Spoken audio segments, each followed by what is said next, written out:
Ladies and gentlemen, the opening ceremony is about to start in 15 minutes. Please stay tuned and be ready to listen to our opening ceremony. The keynote speaker session and invited speaker session will be held in this room right after we finish the opening ceremony. If you have any questions, please chat to us using the reception chat tab to start the discussion. Thank you.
Assalamualaikum Assalamualaikum warahmatullahi warahmatullahi wabarakatuh. wabarakatuh. Good morning, ladies and gentlemen. Peace be upon you. It's a great honor for me, Patu Janitra, and my partner, Aulia Rahma, to be here and welcome each and every one of you to the 5th International Conference of Indonesian Architecture and Planning 2020. Over the next few hours, this event will provide you plenty of opportunities to discuss, share knowledge, and insights. The event, we would like to express our sincere gratitude to Honorable our special invited speakers, Professor Huang Shenyuan from Field Office Architect Taiwan, Associate Professor Manfredo Manfredini from the University of Auckland, Dr. Devi Saritunas from Future Cities Laboratory, Honorable Dr. Engineer Muhammad Sani Royhansyah, Sarjana Teknik Master of Engineering as today's moderator, honorable presenters, honorable all staff members of the Department of Architecture and Planning Universitas Gadjah Mada, honorable guests, and of course all the respected participants. Once again, thank you and welcome to all the speakers, moderators, presenters, guests, and of course, all the participants. Ladies and gentlemen, today's schedule is a little bit different from yesterday. We had Mr. Ryuji Fujimura from Ryuji Fujimura Architect and Professor Bambang Hari Wibisono from Universitas Gadjah Mada as our keynote speakers. We also had Professor Taro Igarashi from Tohoku University, Ms. Dunja Krause from United Nations Research Institute for Social Development, and Assistant Professor Niramon Serisakul from Chulalongkorn University as our invited speakers. They gave us extraordinary knowledge from their presentation. I do agree with you. We studied a lot from them and our knowledge was increased. And today we also have speakers who are no less outstanding in their fields. That is correct, Aulia. But before we start today's schedule, I would like to say thank you to our gold sponsor, Badan Penerbit dan Publikasi Universitas Gadjah Mada, also the silver sponsors Pusat Studi Perencanaan Pembangunan Regional Universitas Gadjah Mada, Center for Universal Design and Difabularis Universitas Gadjah Mada, Japan Foundation, and our bronze sponsor, Kinesia. You may also visit our sponsor booth in the Hopin Expo session, and also our partners, Journal Technoscience, Journal Kawistara, Journal of Built Environment Studies, Journal of Infrastructure and Facility Asset Management, and Journal Management Aset Infrastruktur dan Fasilitas. Once again, thank you for all the sponsors, partners, and of course all the participants for helping us on this event. Without any further ado, I would like to convey today's schedule as follows. The first session is opening, and then we will continue to the invited speaker session, and we would like to ask you not to leave this room until the invited speaker session ended. After the speaker session, we will continue to the break and networking session, and after that, we will enter the parallel session, which will happen in the session room. Last, today's schedule will be ended by the closing note in the main stage. The invited speaker session will start in a few minutes. To all the participants, please stay tuned.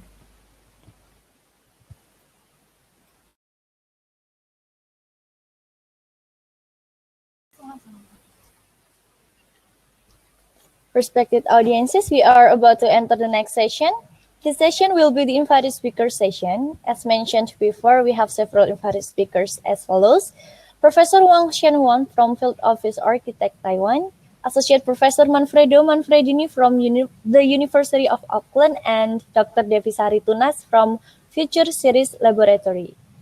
And the session will be moderated by Dr. Sani Royhansyah. Please welcome to the invited speaker session, dear Dr. Sani. Good morning, Dr. Sani. Good morning. Professor Huang. Yes. Yeah, good morning, Professor Huang. Good morning. And Professor Manfredo, also Dr. Devi Sari. Not yet, I think. Oh yeah, not yet. Okay. Ladies and gentlemen, before Dr. Sani takes over the session, let's get to know Dr. Sani as moderator further.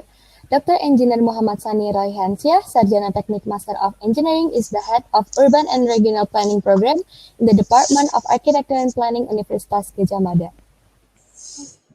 doctoral degree from the Department of Architecture and Building Science Graduate School of Engineering, Tohoku University, Japan in 2005, and his master degree from the Department of Civil Engineering Graduate School of Engineering, Tohoku University, Japan in 2002. In our department, Dr. Sani is part of the Urban Planning Group of Expertise, and his research interest lies around contemporary issues in planning, such as a wide range of sustainable cities, big data usage, and urban informatics. And I would say good morning to Professor Manfredo. Good morning, Good morning. Professor. Good morning. Good morning.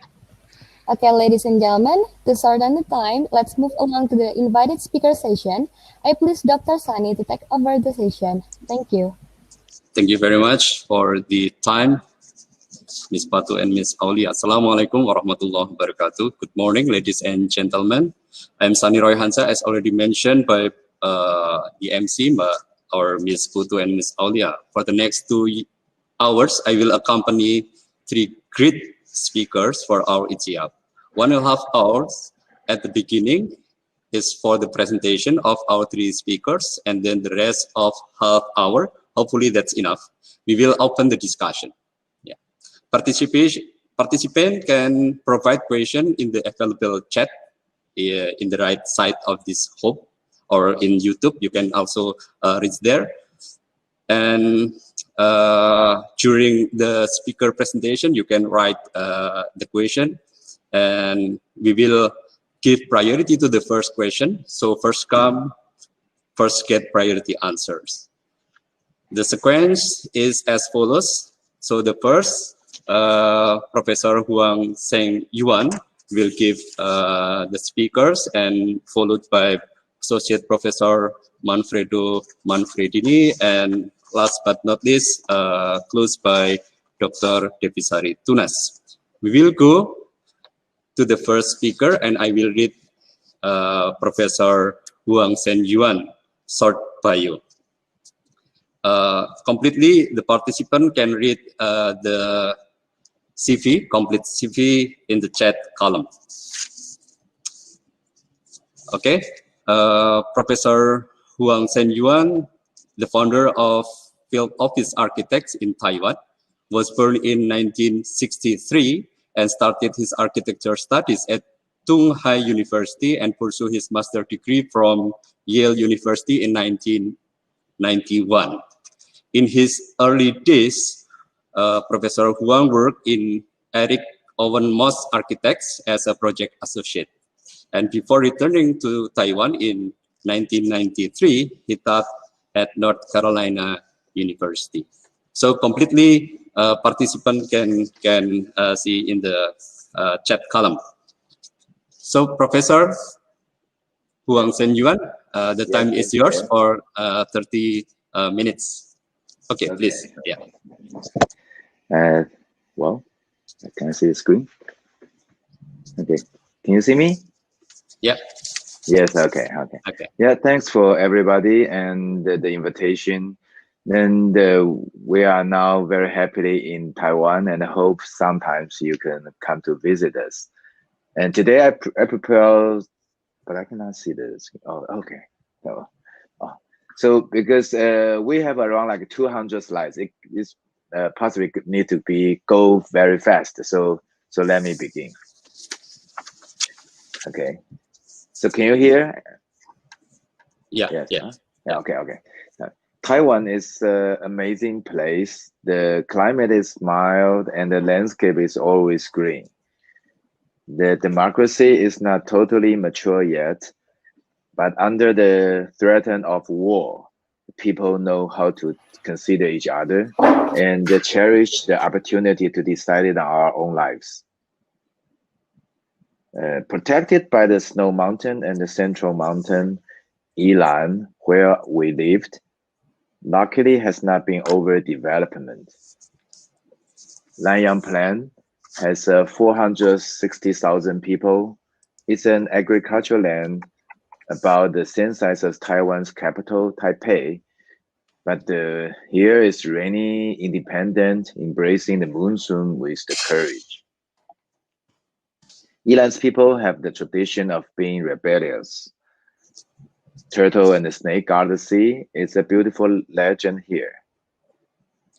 I was born in 1963 and grew up in Taipei. At that time, Taiwan was still under the martial law control when I was in university. But in the 1989, I left Taiwan for the first time and went to study at Yale. After graduated, I moved to Los Angeles working for Eric Moss for 2 years, and then moved to North Carolina State University to teach. But I still cannot find the freedom that I thought I would find. In 1993, I returned to Taiwan. Over the next 20 years, I slowly learned the freedom has no shortcut. It requires everyone to practice in their own little way.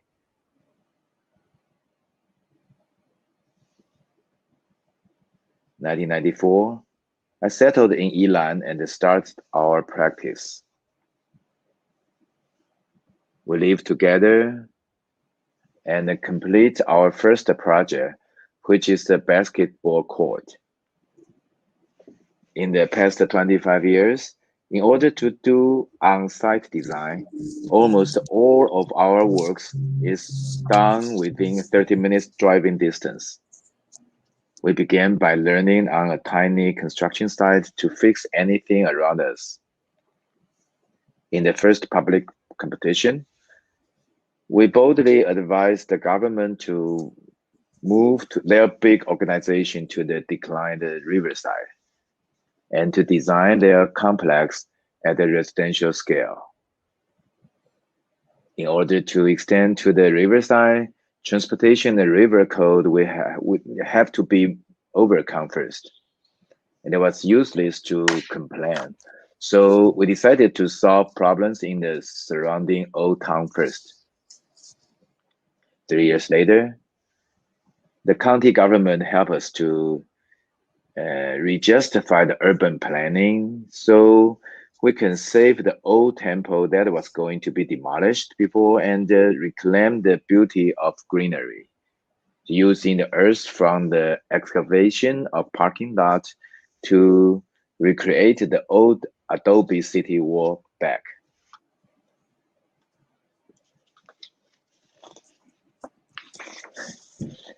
Because we had already prepared our studies, when suddenly the central government has available funding, so we could be ready with mature proposal. So, for example, we proposed a skywalk that follows the trees, spans over the dangerous highway, and connects to the river dikes. But although we haven't money to fix the alley connecting to the old town when we are waiting, we can still study the water flow and the water flow calculations and figure out how to change the river section.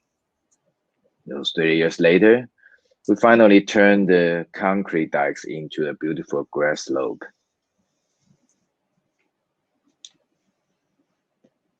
The river now has become more beautiful, but it is still missing a walkway for kids to cross safely. So in the 2 years, while we're waiting and work hard to find possibilities, we first clean up the alleys. After waiting for 10 years, we were finally able to cut down the high wall of Thai power and let the greeneries into the community alley. We plant trees just like next door and show the section views of the walls. Today, everybody can easily come to the social welfare center from the old town by crossing the alley. Many government offices work here, so we revive local craftsmanship with local materials, and it's just like a vertical village. So always welcome the neighbors to passing through. To build an water level observation tower to prepare a footing for the skywalk, 13 years later, we finally create an even bigger plan, which allowed some funding for linking to the other side of the river. The old river code says we cannot plant trees, but we use live kind of live willows as embankment piles first. So all of these piles grow into large trees now, a few years later. So then it's not illegal.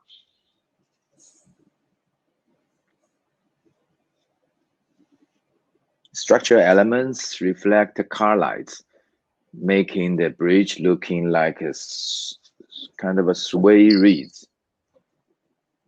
We came up with a low-tech semi-attached system to not interfere with the old bridge, protecting old people and the children so they can cross the river with smile.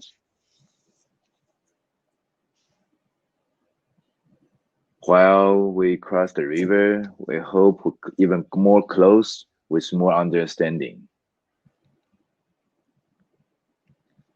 Overcoming fears against the procedural frameworks, I finally begin to feel a little bit sense of freedom.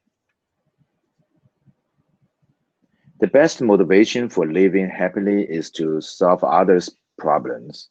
It was like sowing seeds and waiting for it to grow. Based on understanding of a reality, more than 20 actions slowly grew. So reflecting the nourishment from each of the land.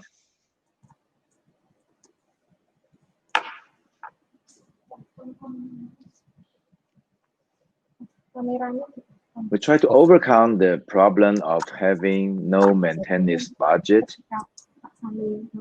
Slowing down, we actually got a chance to achieve a new quality we had never imagined before.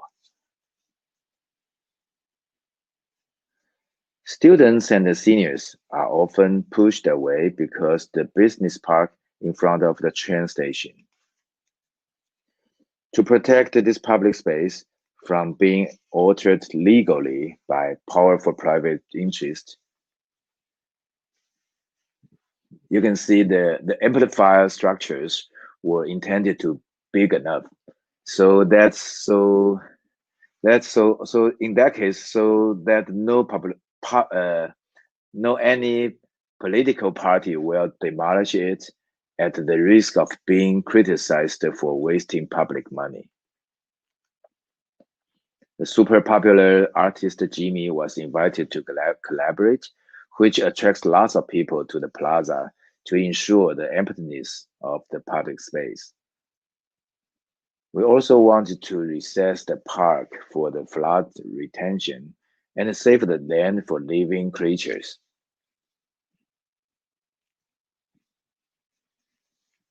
Luckily, that mayor left the position not longer after. Between two water channels and old bank was turned into an art museum next to the big market with a friendly vegetable yard. This museum's roof is open, so everyone can come up to see how their hometown is changing. Walking further towards the river, we also rescued the Ilan distillery. Rather than emptying it to become a culture park, pipes and tanks are placed to introduce their new function.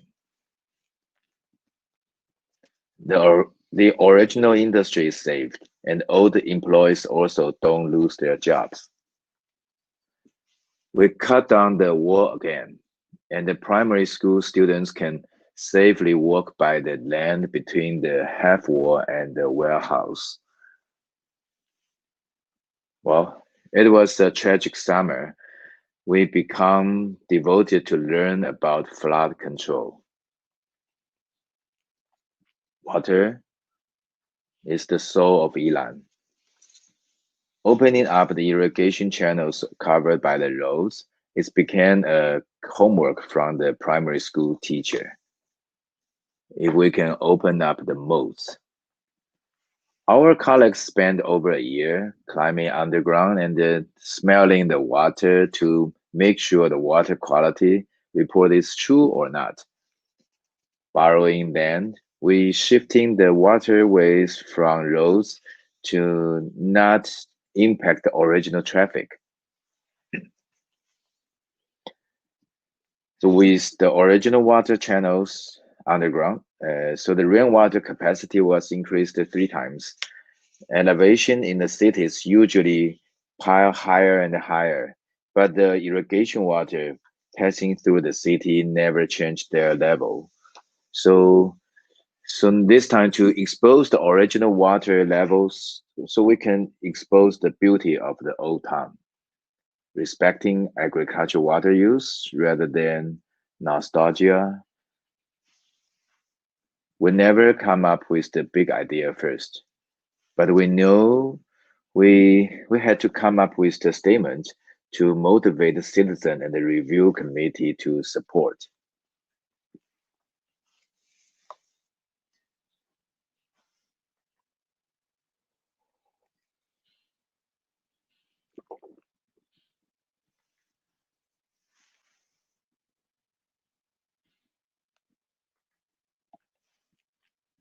We like to make big models that are not afraid of looking real, hoping people and workers can understand easily. Now we begin to challenge the third vascular bundles. We recommended recessing the teachers' parking further inward, floating echo walkway grow above the ground, and the temporary fence disappear after. To protect the roots, the earth of the pedestrian foundation was digged out by the hand. After the railway tracks were elevated, we convinced the railway authority not to hand over the embankments to the city. Otherwise, they usually only become the only car lanes without imagination. To preserving the barriers keeps the direction of the city and the many future possibilities. So for now, it's a 3 kilometers community park, and this belt also provides shelter from the rain. Find opportunities, learn while doing. We also learn about civil engineer, flood control, and the traffic control. Being young and sincere, people from different professions will come to teach us.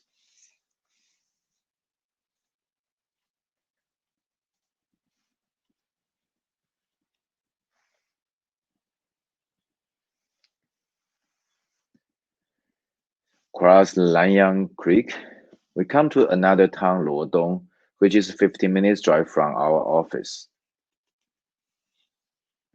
Luodong is a city that grew from the timber industry. We started the grid canopy and 4 small projects to reshape the alleys and the water system. The older generation in Luodong always want to reclaim the glory of big factories that were everywhere, and we knew simply adding indoor cultural facilities is not feasible. Suspended the art museum and keep the middle section empty. So so now every small activities will support each other. Looking up the plaza under the grid canopy is just like watching the floating logs in the strong pond, in the storage pond. Sorry, recalling the romantic memories. Setting the pond on the west, waiting for the evening wind from mountain to reduce the temperature of plaza. Absolutely straight artificial dayton line allow the beauty landscape to be appreciated by people. Technology is used for awaken resistance. Thanks to our young colleagues who use their body's sense to imagine a civic space that inviting. In 14 years, the government changed twice, and we even need to face 3 county magistrates, and they appointed 7 cultural directors. The most unusual and challenging part must build first, otherwise it usually be killed in the process.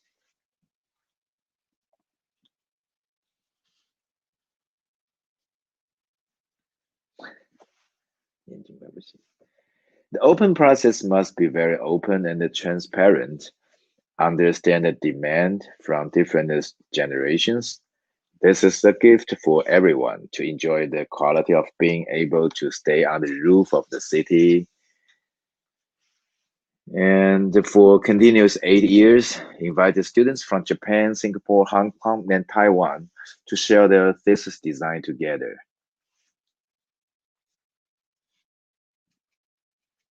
You can probably see. Wait, where we can listen. Okay. We rocked on the grassy slope together, make a turn, we listen to Taiwanese opera with hundreds of families. Although sometimes we still run into strategic difficulties, such as political hostility, but our young architects never withdraw and never give up. When it can be done, we keep it inside our hearts and wait. In the last 14 years, we used the excuse to creating market and also to make democratic canopies hope they are too open to be controlled. So Taiwanese respect sports and education. We intend to build the walkways in the form of sports track, so they do not get occupied by scooters.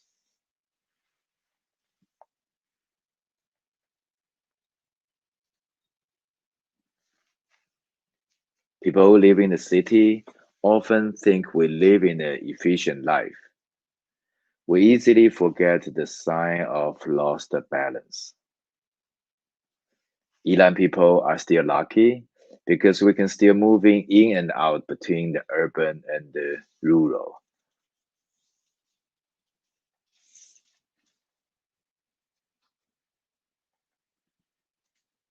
Field office, the dormitory and the offices are close to the old village. We commit to learn how to settle down, generation by generation. We order the local food. Our colleagues can keep healthy easily. In the summer nights after harvest, students from all over the world watch a movie behind the office and slowly become friends in their life. Real trees and models trees spread out everywhere in the office.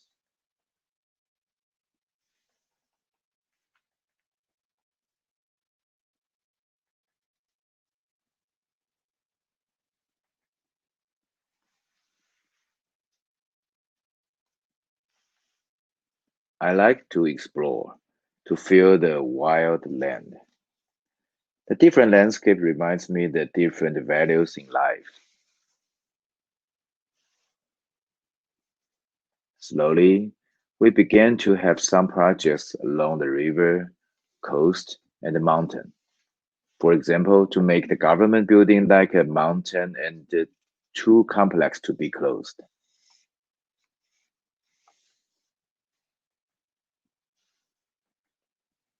Think about why great dream always with side effects. Kamikaze suicide kids have come and gone.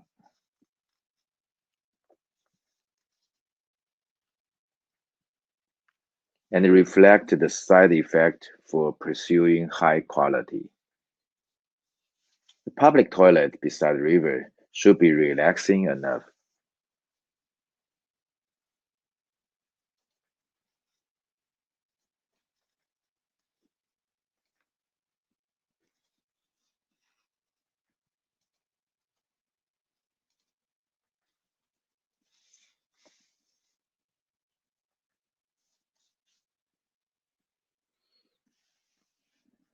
Ilan is not just the plains. We have ocean, but also high mountains. In order to find the healing strategies for the overdeveloped here, we accepted to design an equal cemetery. 15 years later, this cemetery will overtaken by plants. Architecture will slowly disappear, but the people will still remember their promise to each other. And learn from the natural geology, learn to cover the beauty of landscape temporarily, to focus on the voice of eagles in the wind, and the live sound of the creeks underneath the rock. Today, this cemetery will even need a visitor center. The entry bridge and the mountain roads become one. The most popular marathon holds on here from here every year. Running to the highest trail, we prepare a pure, simple, spiritual, artificial hill for the grave of Mr. Jiang Weishui. More and more people like to run a concert here and wait for shooting star, the rainbow, and the Formosa sunrise. Mr. Jiang Weishui is a pioneer for democracy of Taiwanese during Japanese era. With the warm Turtle Islands as an company, we face the spiritual estuary, which is the spot three rivers together so they can all to break through the sand dune.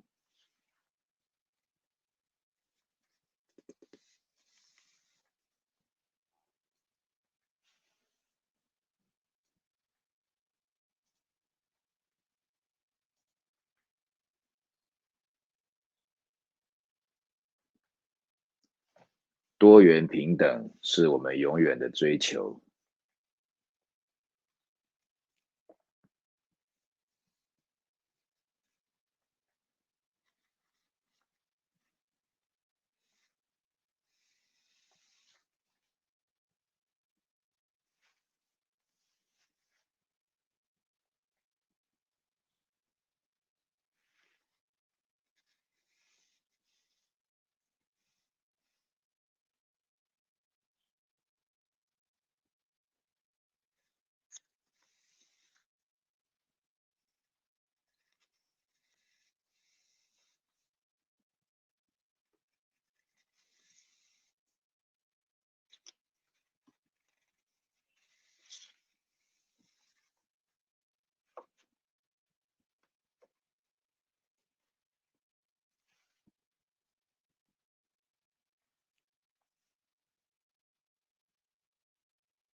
If there are endless possibilities for friendly space, then there should also be endless possibilities for intimacy among people.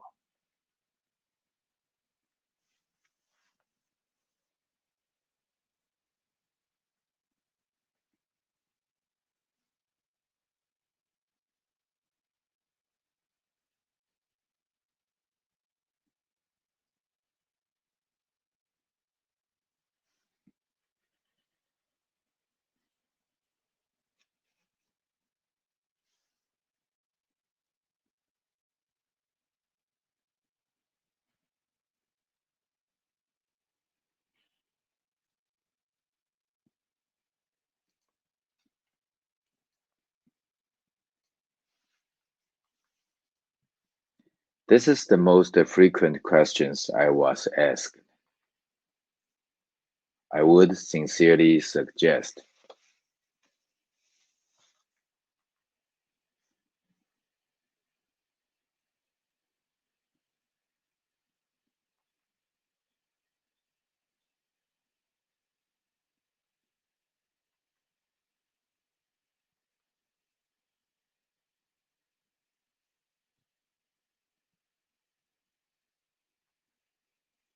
Okay, thank you. For Professor Huang Sen Yuan for Yes. the interesting presentation. Yeah, very insightful to learn from Professor Huang Sen Yuan from his various project and knowing his paradigm to introduce the design method and process for the people. And we can highlight that is a path towards freedom, organic, and nature sensitive of the design. Thank you very much for Professor Huang. And we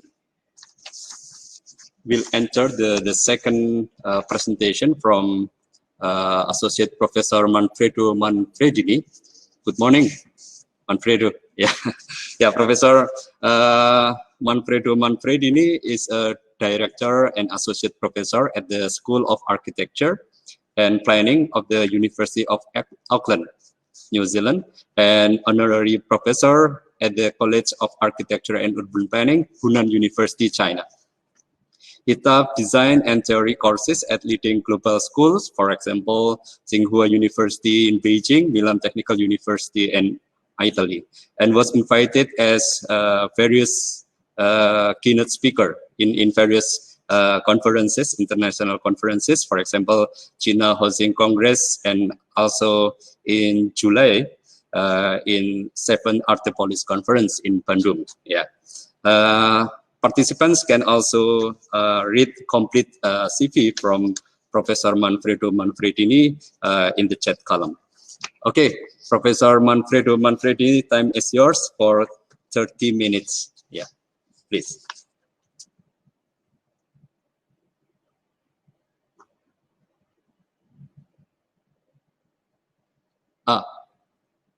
Please unmute. Can you hear me now? Yeah, perfect. Oh, perfect. Thank you very much. Thank you for the introduction, and possibly a bit exaggerated, so I'm a bit embarrassed. It has been that I'm a bit old, but in reality, one thing probably has to be amended, because my participation in the Artepolis was back 2 years ago, not the latest one. So anyway, thank you for having me, for inviting me in this beautiful conference. I've followed some of the parts of the conference or sessions, and I find particularly interesting the possibility of presenting what I'm going to present in this context, because it draws upon things that I've heard in the last few days, and specifically yesterday, something that was not only discussed by the moderator as a framing element of the entire conference, but specifically articulated by Professor Vibisono in his talk. So what I'm going to present today, and I'm going to share the screen if that works. Can I please get confirmation that you can see my screen? Yes. Okay, thank you very much. Yes. So what I'm presenting is exactly the question of public space, the question of urban commons, and how we can probably rethink at them from the architectural perspective, which is not necessarily making just form and shapes, but actually thinking what the agency of these particular important and fundamental things for our associated life. So what I'm trying to do here is actually to articulate what is my main research interest, which is comparative urbanism, that looks at understanding how some particular trends, which say are global now in this globalized world, are actually eventuating in very different ways in very different realities and contingencies. And what I'm absolutely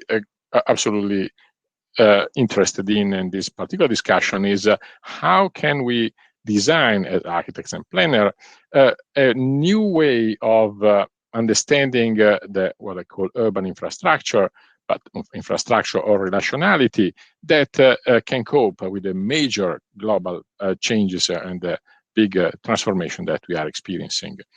So in reality, I'm particularly interested in understanding what is going on in this particular sector in which there is a huge transition between what was back in time the public space of the city. I don't want now to go back to the Hellenic public space of the Agora. I'm just looking at what is happening in the modernity, and particularly in this post on late modernity or hypermodernity in which we are in, that is quite creating new frameworks and new conditions for the experience of what we consider publicness. And the question of publicness and privacy is absolutely subject to revision for incredible number of ways, as it has been in the past, but particular for the agency of two things that you can see in this slide, which are what I call the multidimensional translocation and the advanced spatial transduction. Essentially, two things that talks about mobility of people, mobility of communication. What I'm trying to do is to contribute, as you can see here, in my research, both in the theoretical and in the practical part, to what has been recently developed as the leading strategy for the sustainable development of cities, in particular the New Urban Agenda. And indeed, my work has been presented and discussed in the three latest big conferences of the United Nations Habitat Group. So from the big conference in Quito to the other two recent World Urban Forum in Abu Dhabi and Kuala Lumpur. So to go straight into the topic, and I'm trying to make a challenge today because it's the first time I'm giving such a speech online.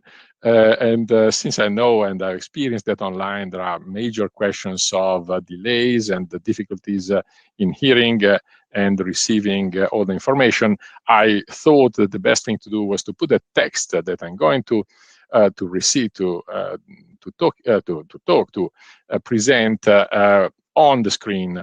What you will see, and that's the challenge, is a series of illustrations that in reality are not necessarily didascalically represented and explained by the text, but in a way constitute forms of external references that you can creatively interact. And in a second, I will explain and articulate why, try to understand, or try to see how it is possible to imagine systems that connects heterogeneous things, and the heterogeneity here between the text and the images in a way that this connection is productive, in a way that this connection is autonomous and stimulates possible new words, so new inventions of articulations led by particular forces that might be of desire, might be of a particular capacity, critical capacity. So the first thing I want to talk about is the question of the right to the city, and urban commons, and of course public space is probably one of the most obvious urban commons, how that relate. So in the increasing cosmopolitan condition of our cities, inclusionary urban commons are becoming more and more relevant as civic institutions for encounter, dialogue, and collaboration. The non-commodifiable asset experiences increasing issues of social inclusion, participation, privatization, and universal access. This talk will provide a framework for the design of urban commons based on two principles. Firstly, commons are seen as tools to increase the capacity of communities to relate and articulate heterogeneous values and paradigms, personalities, spheres of thought, and material and intangible elements that are constitutive of their reality. Secondly, commons are defined as collective material institutions, providing infrastructures to sustain equity, diversity, and collaboration in communities by enabling mobilization and sharing of resources and the establishment of new urban centralities that reassemble the social. These commons are indeed assemblages that support the constitution of free, open, and participatory networks where the diversity of our progressively multicultural society is treasured and considered essential to its growth. Instead of aiming to produce consensus among irreconcilable differences, these civic assemblages identify conflicts as a productive disturbance that is conducive to fundamental identification processes and sustains acculturation, recognition, and understanding of the other and diverse. In a world of growing complexity, the affirmation of conflict is necessary to support a positive development based on individuation and autonomy. The constitution of a positive collective social subject relies indeed on the production of a collaborative multitude where competing social, cultural, and material counter-speciality are in permanent dialogue and cross-pollination.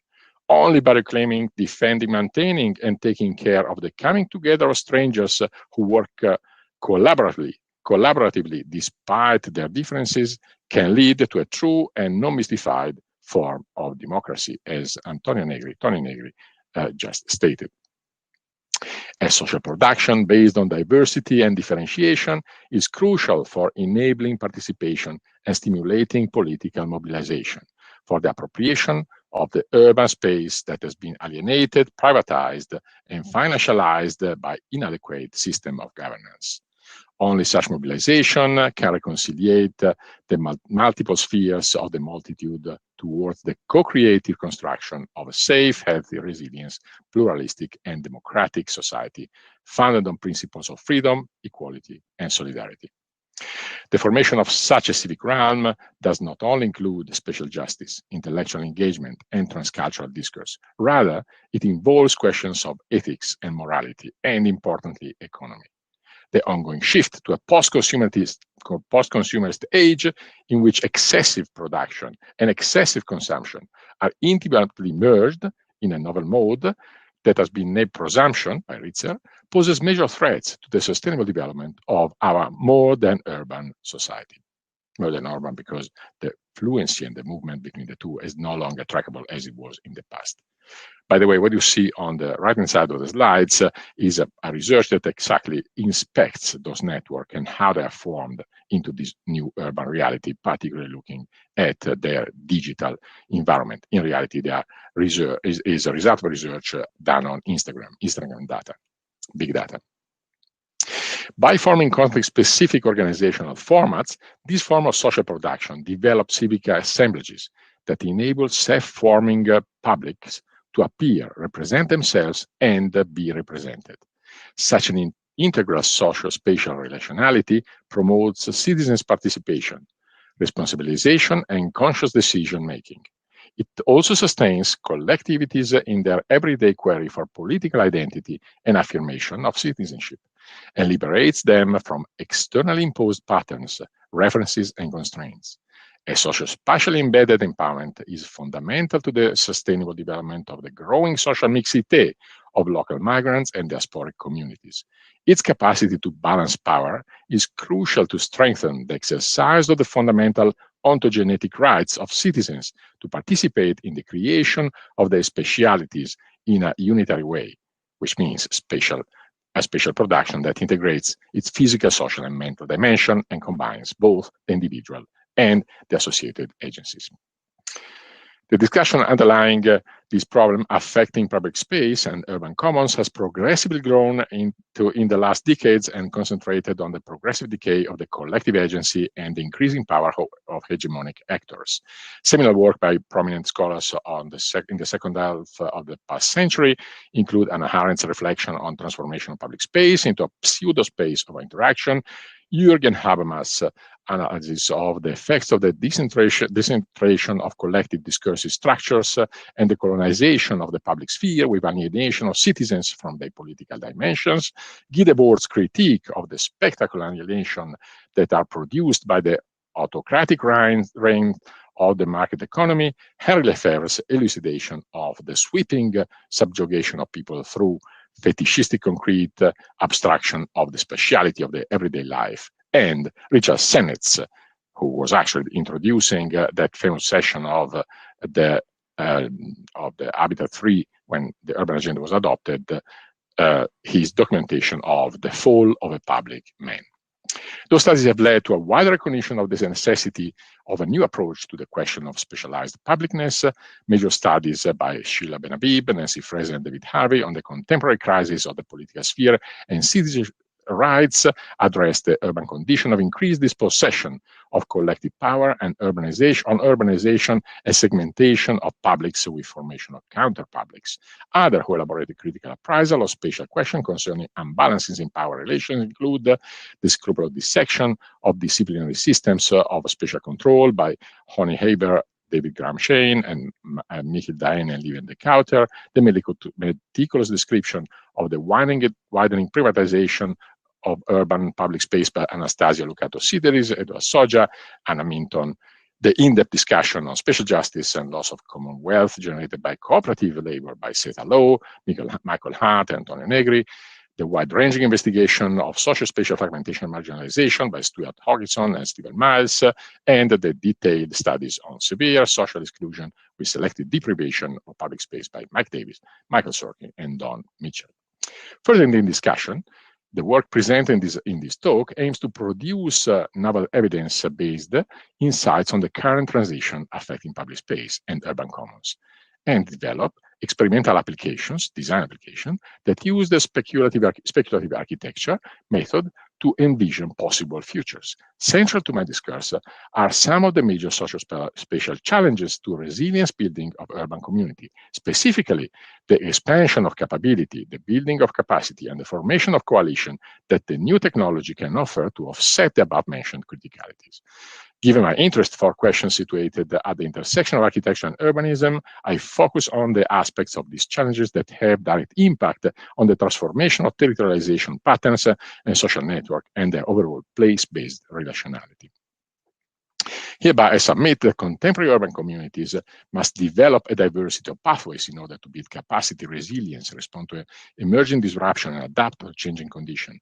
Given the enormous impact on power relationships of the new digital technology, I believe that the new strategies and tactics have to be developed to create a redundancy and reduce the vulnerability of both relational and physical components of the new civic assemblages.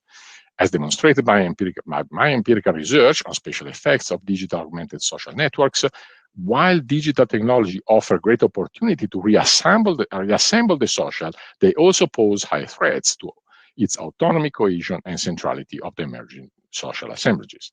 The crisis of the urban commons, which began with the neoliberal withdrawal of direct state involvement and continued with their comprehensive colonization by the private sector, has dramatically exacerbated its path, migrating to the commons of the digital space. To make the novel civil assemblages bounce forward from these threats, I believe, or disturbances, I believe that it's paramount to review the fundamentals that in the mobile digital era guarantee the exercise of the right to the city and the related right to difference. A great progress in the elaboration and operationalization of this notion, originally developed by Lefebvre and Harvey, is the recent formulation of one of the highest level official documents of sustainable development of cities, the New Urban Agenda adopted in 2016.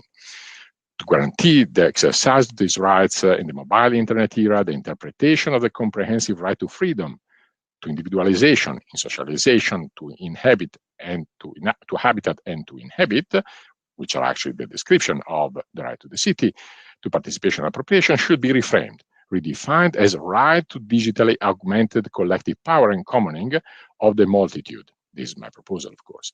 This right continues to be a common rather than an individual right to create common fabrics that establish platform for patterns of unity and multiplicity, a right to rearticulate the existing elements through the collective will in mobilized and distributed yet hyper-connected communities, a right to the civic that, paraphrasing Jacques Rancière, politics of aesthetic, produces agonistic coalitions with heterologous forms of subjectivation, radical difference of individuation, and diverging logics. Now, I want to show you some introduction to how we get to the design, with framing it with the framing of new specialities. Before moving to the discussion on how to design-driven research can address the emerging question of public space and urban commons, I have to introduce two notions that guide my interpretation on the social spatial impact of pervasive phenomena regarding mobility of people and communication. And those notions are the notion of networked translocalization and of multi-associative transduction. This notion frame my understanding of the way in which patterns of actual mobility and digital augmentation have not only critically transformed the mode of spatial production of present-day urban community, but have also decisively challenged their livelihood, resilience, and patterns of deterritorialization. To the first, network translocalization, the first one is defined as the constant production of localities through mobilized territorialization processes that redefine social-spatial relationship and extend size and capacity of in-placed communities. The expansion of this phenomenon is consequent to the continuous increase of the movement of people and things and acts in opposition to the dissipation of continuity and cohesion of communities that rely mainly on local networks.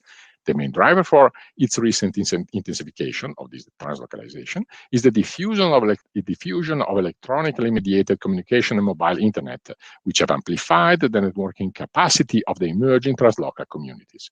Digital communication has indeed accomplished what Aryan Appadurai back in the 90s described as the inception of the internet age as creation, at the inception of the internet age, as creation of a new form of collective specialization where communities are no longer bounded by territory.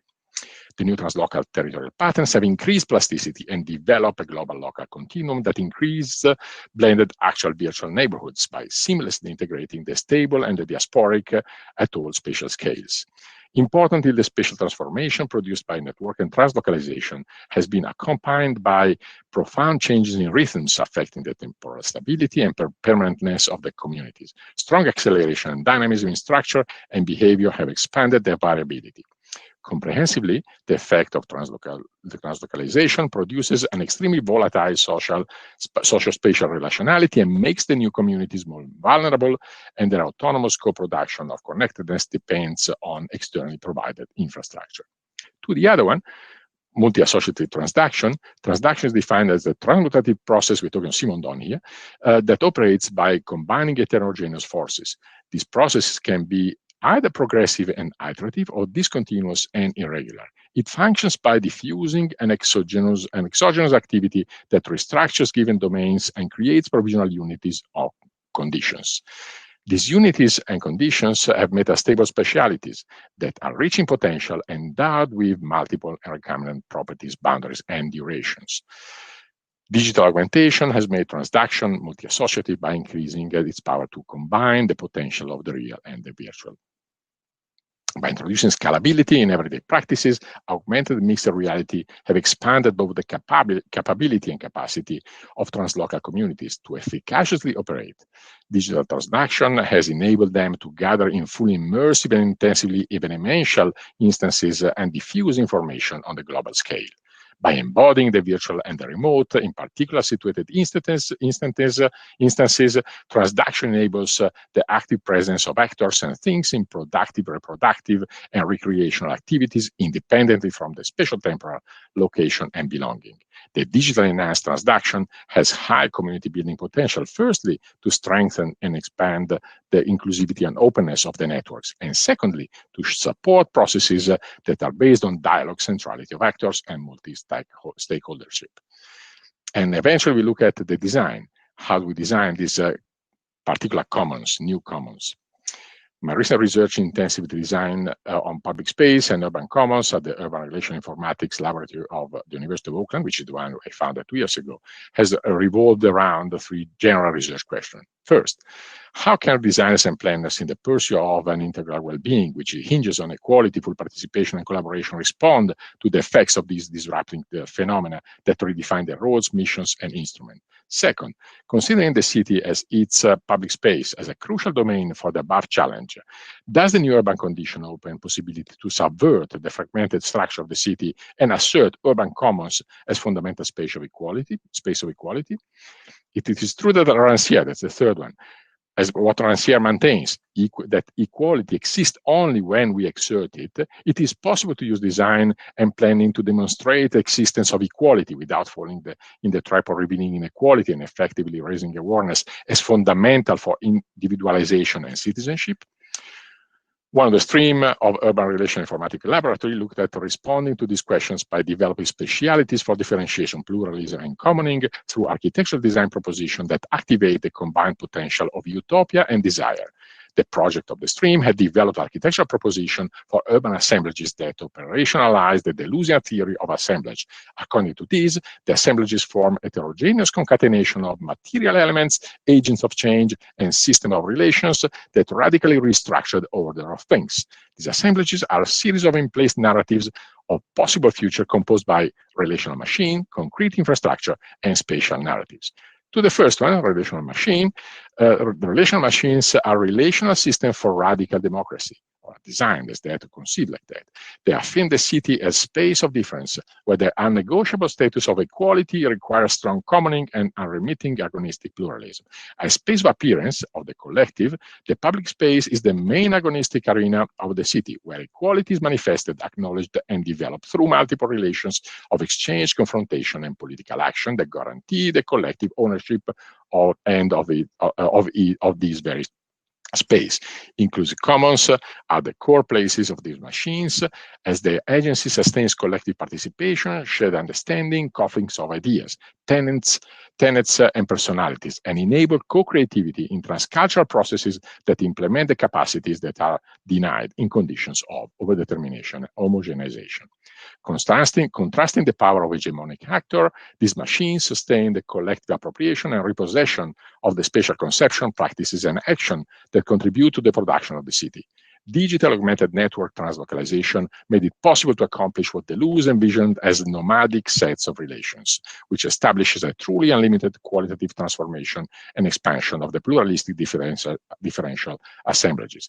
Digital augmented transduction enables establishing entirely new form of assemblages for positive deterritorialization that can build a better alternative worlds by triggering a revolutionary process in the shell of the old. Favoring translocally transduced relations, these machines sustain genuine transcultural and rhizomatic participatory arrangement of active presences, which do not require either representation or delegation. This is conducive to comprehensive processes of transformation of all elements, conditions, and agents towards maximal difference or maximal differentiation. Identification occurs through subvert exchange of values, generalized self-management, and integral relationality. To the second one, concrete infrastructure. Concrete infrastructure are the both tangible and intangible elements of the assemblages. They form in-place civic institutions which enable to share resources that escape the logic of abstraction, control, and domination. These machines sustain the growth of new urban centralities by establishing counterspaces inspired by the right to the city and the right to the center. These counterspaces constitute the main spatial reference for communities engaged in emancipatory processes to counteract the dissipation of the common world. They revert sustained processes of social fragmentation, marginalization, and exclusion that creates cities of inclusions. That are one we see more and more developing in our spaces. As structures open to incremental development, there are a combination of new spaces, devices, and technology that provide the knowledge and instruments to terminate the abstracting in Lefebvrean sense, delegation of the transformational urban space to circles of expert managers. Virtual, augmented, and mixed realities augmentations made it possible for this infrastructure to provide translocal communities with a common ground with its both transformational and transformative, transformational and transformative. This augmentation facilitated the in-place embodiment of the metastable spatialities of the overall assemblages by constructing piece by piece context-specific platforms that support the nomadic set of relations of the machines for difference and pluralism. To the third one, and I'll get to conclusion that the last part, spatial narratives. The design proposition integrated the relational machines and concrete infrastructure with a narrative that articulates possible futures. The narrative describes, detects, and discloses the existence of things in common that are found in the everyday public practices of the city. It contributes to the formulation of hegemonic discourses of emancipated community that speak. And here's again Rancière. These hegemonic discourses, these are actually Gramsci picked up by Laclau and Rancière as well. These hegemonic discourses elaborate upon and affirm the existence of subversive coalitions found in political interaction and struggle of communities that constitutes the social. The construction of these accounts in structured and consistent counter-narratives used the free play of signifiers, escaping from imposed signification, and opens them to continual contestation of articulation for the construction of identities. And what you see here is the transformational car park in a particular temple of the everyday. The design-based proposition focuses on specific elements and context to form creative speculation that envision possible assemblages of cohesive, resilient, and productive societies. These propositions formulate a specific topoi in form of prose that reimagine utopia. These are place-based and sign-value articulation that envision more than real spatial conception of full-blown heterotopic spaces. Dioramic theatralization of the contingent, meaningless structural forms are set up to confirm the right to the civic. The proposal deployed the productive agency of desire by envisioning couplings of separate and independent entities that institute commons for integrated collective activities. These are desiring machines for both production and social reproduction that generate enjoyment and pleasure. The proposition resulting from this process institute relational infrastructure system with a restorative recoding of the contested contemporary mode of production. Transformational strategies activate the new relational infrastructure by employing allegorical, content-specific narrative methods. Topoi for the production of production with high internal consistency and cohesion, engagements with possible words, propose tight signifying chains of fluidly recoded realms of decoded institutions, the creation of public, so that's the territorialization, reterritorialization. The creation of public commons that support socio-spatial relationality between people and their environment adopt space generation processes aimed to establish collective territories and free space for empowerment of individuals and communities. Challenging the conventional role of architecture, allegory is used to shape finely tuned machine mechanic narratives and drivers of change for socio-political and socio-economic condition of crisis. The proposition explore the power of allegory in architecture by deploying super signifiers that disestablish the exogenous hegemonic system and deterritorialize their abstractive apparatus. That's the last slide.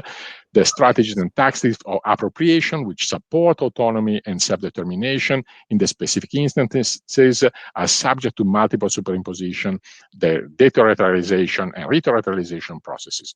With rich mixes of instrumentalities, these are deployed to delineate architectonics of wonder and affirm maximal difference in urban life. Ultimately, this proposition aims to reinvigorate the creative architectural discourse on the potential role of space for dialogue by radically enacting the liberating power of the translocal and transductive metastable spatiality to institute moments of jouissance in utopia as parodic fabulatory process of the ordinary. Thank you very much indeed. Thank you very much for the nice presentation, interesting presentation, Professor Manfredo Manfredini, and you presented, many terminologies, and we should focus on what you mean. But I highlight that you present that what we face is what we face here in the transition period. Okay, and the last presenters in this session will be Dr. Devi Sari Tunas. Good morning. Good morning. Devi. I will call you Dr. Devi. Dr. Devi is the scenario coordinator for the archipelago cities at the Future Cities Laboratory, or FCL, of the Singapore ET Center in Singapore, trained as an architect and urban planner. She obtained her PhD degree in urbanism from Delft University of Technology, TU Delft, and her master degree in Catholic University Leuven in Belgium. Dr. Devi is currently co-leading several ADB and SECO-funded research projects in Indonesia with Professor Stephen Cranes, who is the lead principal investigators in several projects in some cities in Indonesia. Participants can also read the complete CV from Dr. Devi Sari Tunas in the chat column. Okay, Dr. Devi, 30 minutes. Okay, first of all, thank you, Pasani, for the introduction. Good morning, everybody. I certainly really enjoyed the talk given by Professor Manfredini. I think it's a very eye-opening and it's a very important topic at the moment. And then I would like to thank also for the coordinators, the organizer of the event, for the invitation to talk at this conference. I'm really glad to be here virtually to share some of our ideas on the strategies towards better informed city planning. Before I start, I would like to explain first the limit of the scope of my talk, because when we talk about better informed city planning, it's actually a very, very wide topic. Within the context of this talk, I would like to talk specifically about how to use the geospatialized data to support evidence-based planning, specifically within the context of municipal spatial planning in Indonesia. Well, I would like to start this presentation by explaining first the background of my talk. And there is no better way to explain it than to describe the context of my research program that is called Future Cities Laboratory. Right. Future Cities Laboratory is based in Singapore. It is a multidisciplinary research program which is part of the ETH Zurich in Switzerland. We are supported almost entirely by the Singapore government through the National Research Foundation. And at the peak of the program, we have around 120 to 150 researchers. They are domain experts in the area of transportation, energy, ecology, urban planning, psychology, and so on and so forth. So as you can imagine, we are a very, very diverse group of people. We are working collaboratively on complex urban projects within the context of Singapore and also the surrounding Asian region, as well as in Europe. And this is a process that really necessitates a multidisciplinary approach. And there would be a vibrant interdisciplinary discussions and exchange of domain expertise perspective around a big table, as we can see from the picture here. Of course, this is a pre-pandemic whereby everybody, gathered together in this big table. And as you can imagine, it is not really easy to communicate your domain consideration and to present the data in a digestible way. It is not easy fit to communicate this different perspective. So while everybody would typically present their perspective and bring the data on the table, it's actually very difficult to understand to some extent what will be the relevance to your area expertise. Sorry. And one thing that we recognize that we don't have a common data platform to visualize the data intuitively to support our exchanges in a more systematic manner. And this is actually where our story began. Okay, so what will be the challenges that you might ask? First, of course, we can talk about the data. So the problem is most likely that it's not the lack of data. We are at the moment basically swimming in a big sea of data, as you can already imagine.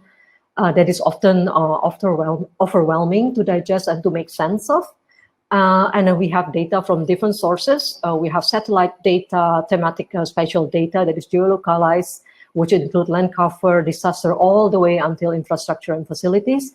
And we also have data related to statistic information, such as demographic, socioeconomic indicators, agriculture, and whatnot.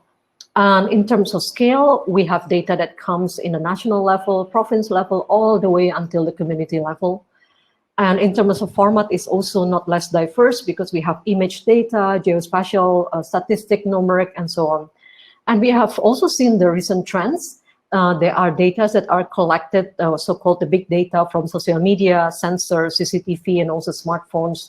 And we also have data collected from web applications. And for example, here during the pandemic in Singapore, we have data collected from the Trace Together apps. And in Indonesia, we have a community participatory planning platform that is called Imusrenbang, and citizen reporting, Lapor, and Gojek, and Clue, whatever. So you can see it's really, really very diverse.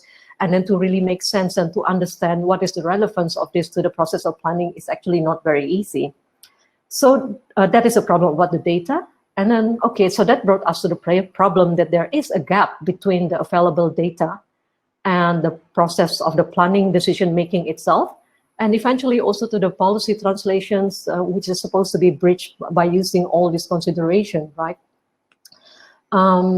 So before we embark on talking about the efforts towards better informed planning, so there are a couple of questions that we have to ask them. First is how do we make sense of the data that we have? Secondly, how do we integrate all these various data in a more systematic way to enhance the quality of the discussion, the quality of the decision that is coming out of the discussions, and how do we communicate them more intuitively with all the planning stakeholders, and also how do we push the institutional change needed to support the process of informed planning. I would like to offer here our views on some strategies based on our experience so far on how we can really push forward towards this better informed planning. And in this talk, I'm going to present this, structure it more around these three main strategies. First, regarding the tool. The second one is about the contextualization. And the third one is about the engagement strategy. Right. So first, I'm going to start with the tool.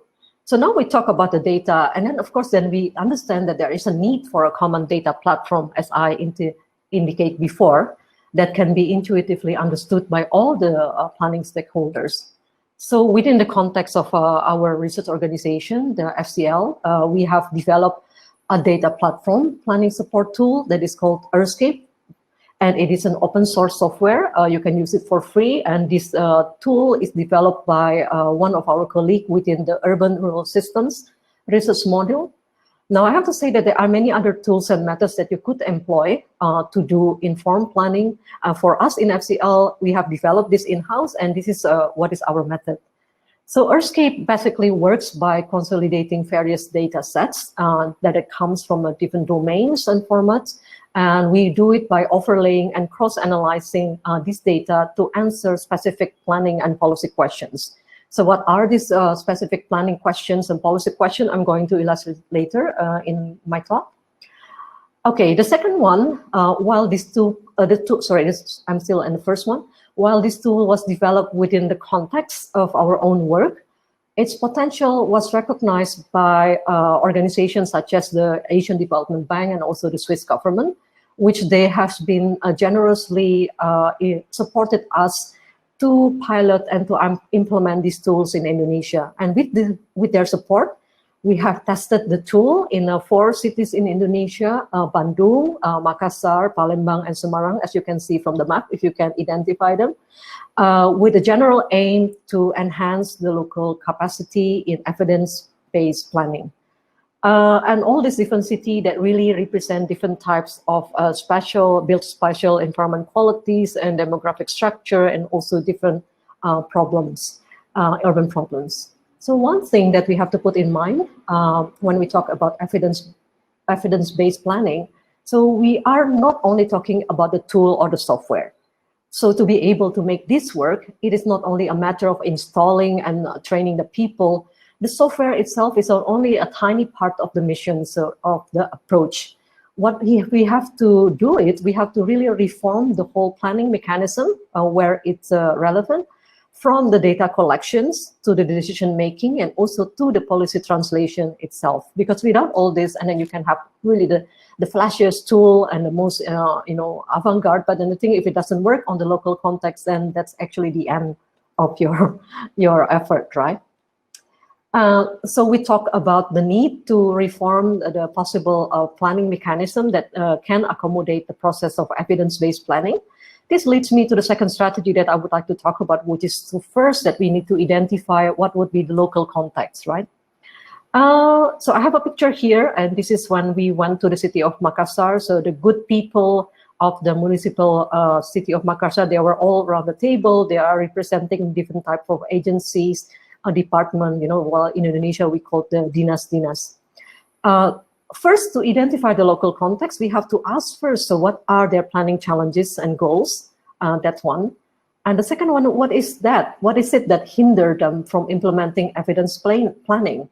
And how is it a situation with the local data landscape? So is it really the problem with data? Is their data is good enough, or are they collecting the right type of data, or are they analyzing them properly? So is there also any organizational and institutional constraint that hinder the process of more informed planning in terms of the data management practices, the workflow itself, and the process of the decision making? So you can see that this is actually a very, very complex situation and context to unpack before you can really implement what methods and approach that you want to implement in the city itself, because the context itself is really the key for this. Okay, so once we understand the context, we have to really design our engagement strategy accordingly. So we have to be able to relate to what is the local context and what do they really need, the challenges and so on that I have talked before. So what we do normally, the first step that we would really talk to get really the buy-in from the municipal level. And as we know, in the context of the planning in Indonesia, it's very important to have first the municipal, the top-down buy-in. This is normally coming from people like the mayors, the vice mayors, or even the head of Bapeda or Bapeko in the context of Indonesian cities. So this really will provide us a top-down push. But of course, before we do it, we have to be able to explain to them what is it for them? Why is it necessary for them to do a more informed planning? So of course, the good people in Makassar, they are already doing this process for a long time. And what we are trying to do, of course, we are not trying to, change the process that they are doing already, but it's actually more to support whatever effort they already have locally. So once we have this, the necessary top-down push, preferably from the mayor, for example, in the case of Bandung, at that time, the mayor, Ridwan Kamil, even issued a mayor decree, basically to tell all the agency to use a specific data platform tool. In that case, was Earthscape. We also have to be able to identify who are, the local challenge.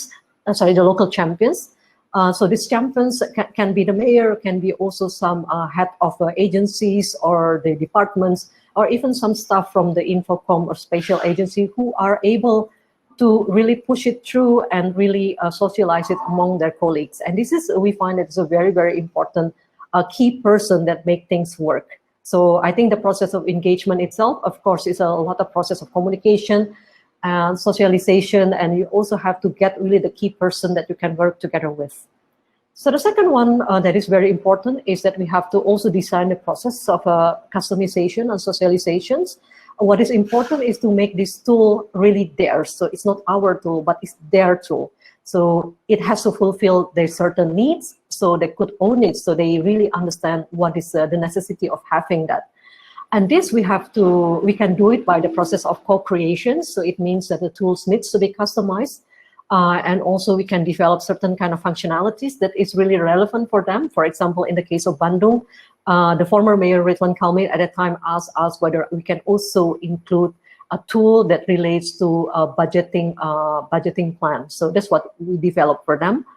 So after we did the process of co-creation, and of course, then eventually we have to do the training itself. So what kind of data they can use, what the type, the format, and also how to upload data itself.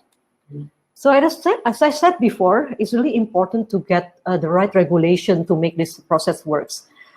Here we do a lot of process of socialization and engagement. Here we really went all the way to the top level.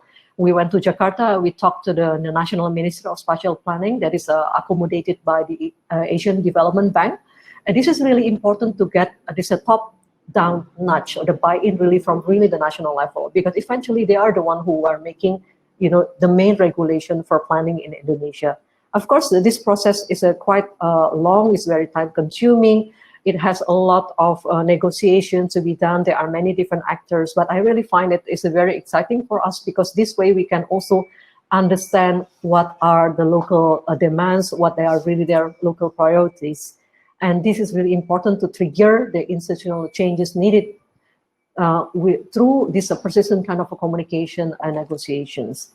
And eventually we know that planning is not really only a municipal process, but it takes a village to do city planning. It has many stakeholders, so we need to get everybody on board. Here we are trying to build the strategic community of practice and partnership, and there are basically the NGOs, and it could be the academic, the local planning schools, and the local planning professionals. And this is really important to ensure the sustainability of a new planning practices, which we are trying to instill, right? Okay, so now I talk about the three strategies in a very brief way. We can discuss about it later, but now I would like to show how do we actually use these tools to process the process of planning? I'm going to illustrate this case by showing this COVID-19 spatial analysis, which we did in Makassar. So the data that I'm showing here is actually data from May, so it's not the most updated one. So the most important aim of doing this exercise is because I think this is now is in everybody's mind in the planning community.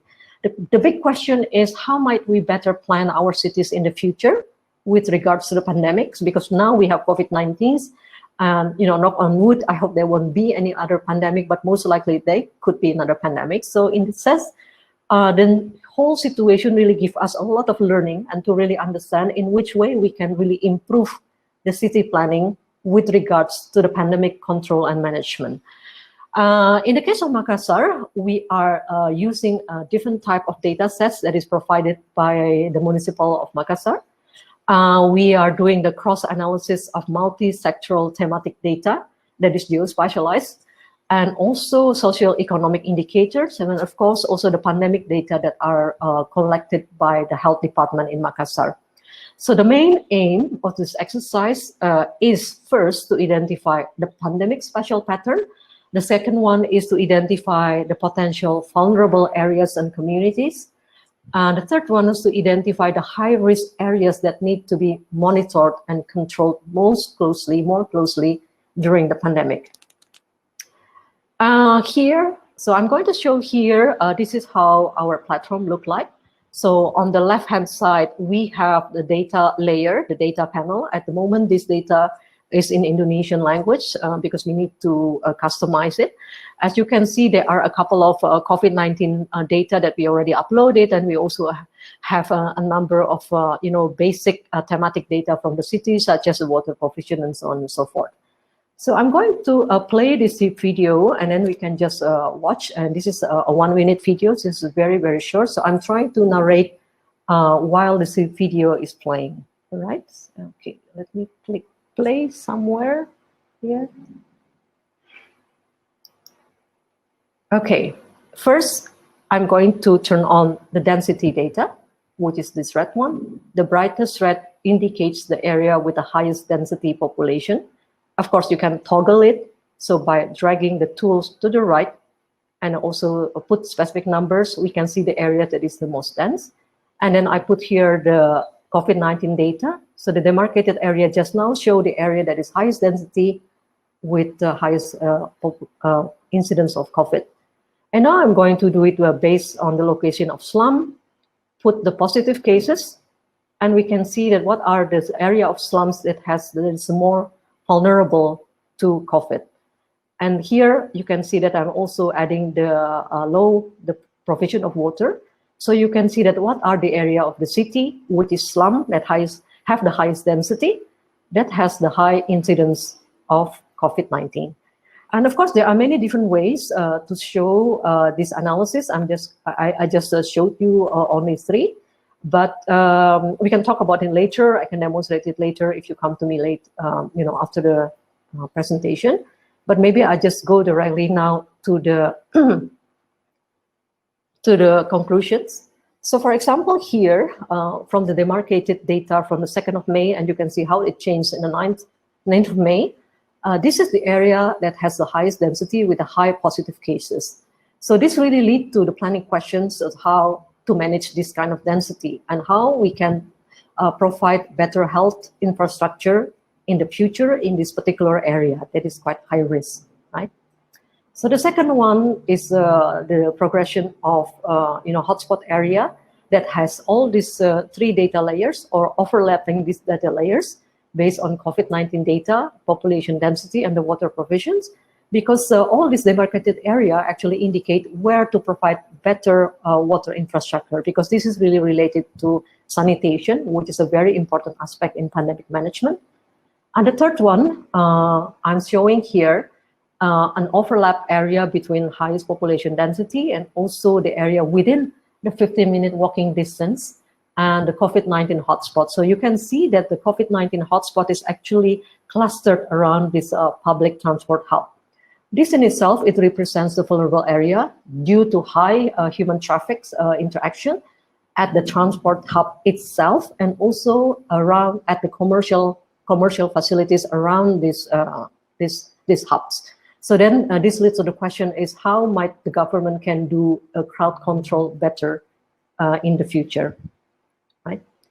Okay, so in terms of the conclusion of this exercise that we did at Makassar, we saw that there is a potential relationship between the COVID-19 pandemic with aspects such as population density, land use, in terms of there are higher incidences in the center of commerce, education facilities, and student and worker dormitories, or in Indonesia we call it kos-kosan, and also the industrial area.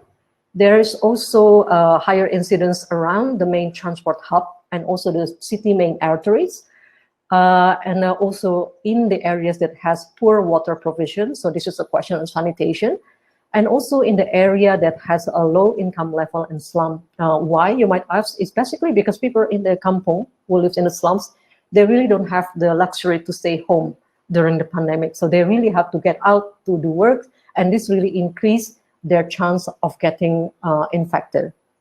So we know that the post-COVID-19 planning requires a new paradigm. So with this kind of exercise, hopefully it can really help the city makers to plan their city better in terms of devising the necessary planning guidelines and specify also what might be the necessary interagency collaborations and what would be the decision-making flow they need, right? Okay, so in this presentation, I have already shown you the background of my talk, the problem that I'm dealing with, and also the challenges that we are facing. And then after that, I presented the 3 strategies based on our experience so far that we can do to really enhance the process of a better informed city planning in the context of municipality planning in Indonesia. And the third one, I'm also talking about what might be the important engagement strategies that we have to do. I hope this talk is useful for you. We can talk about it later. But in the meantime, if you have some questions, or if you want to see more about our tools, you can see from this website. So as I said, again, this is an open source tool. It's a free tool. And what is really important about this one is we really would like to collectively develop it with you all, and to understand better what will be the priorities, what would be the need from the local planning community, and we can develop it further. And hopefully through this tool, and we can really start to build the whole support community of how to enhance the planning process in Indonesia. All right, so I'm going to stop here, Mr. Moderator, Pak Sani. I will stop here. Thank you very much for your attention. Thank you very much for Dr. Devi for the presentation, and I think we still have enough time to discuss all the presentation from 3 speakers, from Professor Seng and also Professor Manfredo and Dr. Devi. And I found that there is 2 participants raised the question to Dr. Seng, and also one to Pak Manfredini. And up to now, there is no question for Dr. Devi, but wait a moment. Okay, I'll read the question. First, from Pak Bakti Setiawan, that's Professor Bakti Setiawan or Bobi Setiawan. The question is to Pak Sen, is from Professor Sen. You believe that diversity is crucial element in design, but how we should respond to a complex diversity which tends to bring us to chaotic situation? That's the first question for Professor Seng. And the second question is also for Professor Seng. Thank you, Professor Seng Huan, for your inspiring lecture. I want to ask, that's from Desta Fatika. I want to ask you a question. What is your strategy to synergize and ensure the government as well as the community to reach the purpose of your big project for Gilan? Yeah, this the case of your project in Gilan. Yeah, it's for 2 questions for Professor Seng. And for Pak Manfredo, Professor Manfredo Manfredini, yeah, thank you very much for Pak Manfredo for the eye-opening lectures. So this Latifa Nur Samsu, she wants to ask you a question: how to maintain the existence of space as a container of all human activities in real, so the space will not lose its purpose amid times of disruption, along with technological development that make the situation seem like no space boundary for human. Thank you. Can you explain the questions? I didn't really get the main like what's the audience really want to ask. Yeah. The first question is from Pak Bobi, Professor Bakti Setiawan, this Gajah Mada University professor.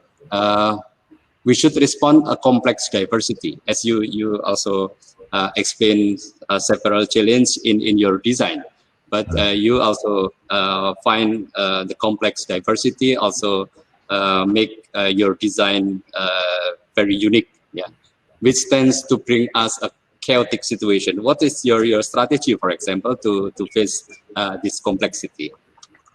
And maybe Professor Seng, you can answer first. Okay, I can try. Yeah. And, actually, my last name is Huang. Huang, the first name is Sheng Yuan. Anyway, Okay. It's difficult. But anyway, the complexity, and also Taiwan, we have a very complex political situation, and Taiwanese people always be controlled by some kind of a pressure. So my experience is try, it's like if we want to really, the only way we could,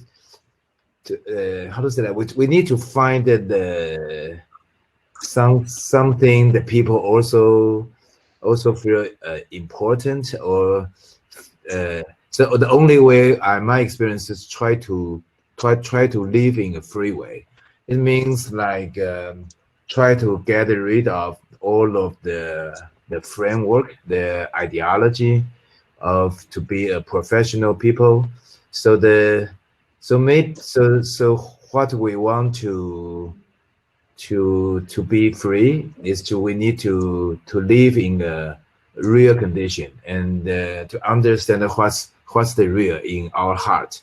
So it means like the more honest we react to the life we want to live, and possibly that's also many people thinking.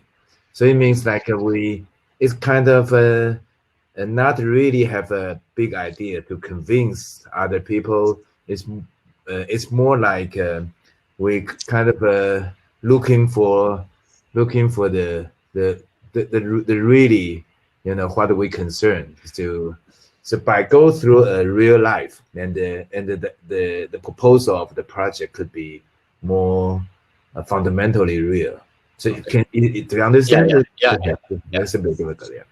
I think we can confirm to the Pak Bobi, but then I think people can understand your answer. But the second one is it your approach also implemented in Gilan project or no?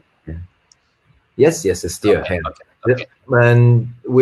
But now recently, these 2 years, we beginning to have one project like a Cloud Gate Dancing Theater in Taipei, and another few projects in Hsinchu.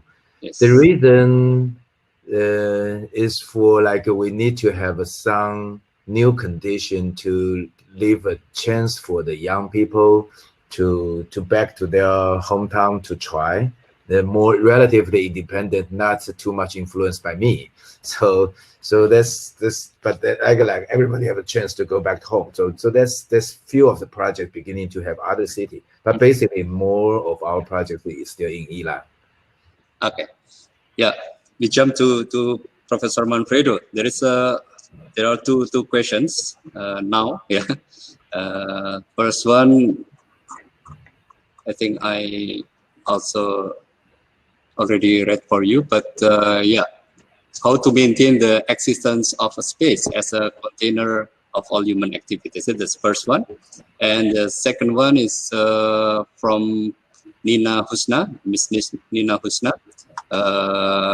As you said about multi-associative transduction by introducing scalability in everyday practice, augmented and mixed realities have expanded both the capacity of translocal communities to efficiously